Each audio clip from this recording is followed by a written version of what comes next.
Basic trigonometry में थोड़ा सा और समझते हैं। जैसे कि अगर ये लिखा है कॉस ए, ठीक है, तो इसका मतलब कॉस इंटू ए नहीं होता है, ये रॉन्ग, ऐसा नहीं है, ठीक है। ये जो भी कॉस साइन टेन, ये जितने भी ट्रिग्नोमेट्रिक रेशियोज हैं, ये बिना एंगल के इनका कोई एग्जिस्टेंस ही नहीं होता, ये बिना एंगल के नहीं लिखे जाते, ठीक है। ये दोनों अलग अलग हैं। नेक्स्ट, अगर सपोज यहाँ पे कॉस बी लिखा है, कॉस बी, ठीक है, और इस कॉस बी का मतलब क्या हुआ, इस एंगल के बारे में बात हो रही है, जो भी एंगल होगा उसकी वैल्यू है बी, ठीक है। अगर इस एंगल का नाम इन्होंने थीटा दे दिया और आप कॉस थीटा लिखते हो तो वो भी एक ही चीज़ है, ये दोनों एक ही चीज़ हैं, ठीक है। बी का मतलब, हमें इस एंगल के मेजरमेंट से मतलब है, चाहे वो थीटा लिखो, बी लिखो, कुछ भी लिखो। सपोज इस थीटा की वैल्यू भी दे दी, ये एंगल बता दिया हमें कहीं से 60 डिग्री है, ठीक है। अब आप इसे cos 60 लिखे, अगर आप cos 60 लिखते हैं इसको, यानी कि इस एंगल का अगर आप cos निकाल रहे हो, ठीक है, तो आप cos 60 भी लिख सकते हो, ये सब एक ही चीज़ है, ठीक है, समझ में आया।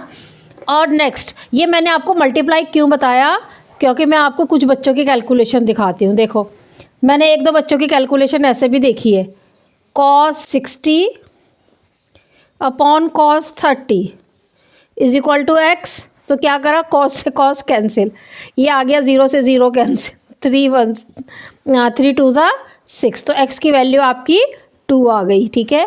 ऐसे नहीं करना है, दिस इज़ कम्प्लीटली रॉन्ग, ठीक है। ये मल्टीप्लिकेशन नहीं है जो कैंसिल हो जाएगा।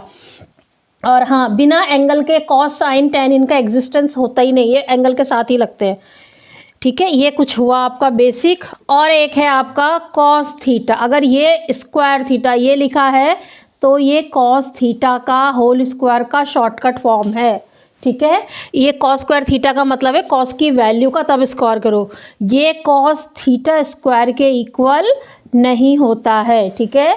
इनमें क्या फ़र्क है, देखो, अगर आप निकालते हो cos स्क्वायर 30, इसका मतलब होता है cos 30 की वैल्यू होती है √3/2, उसका आप स्क्वायर करेंगे, आंसर आ गया आपका 3/4, ठीक है।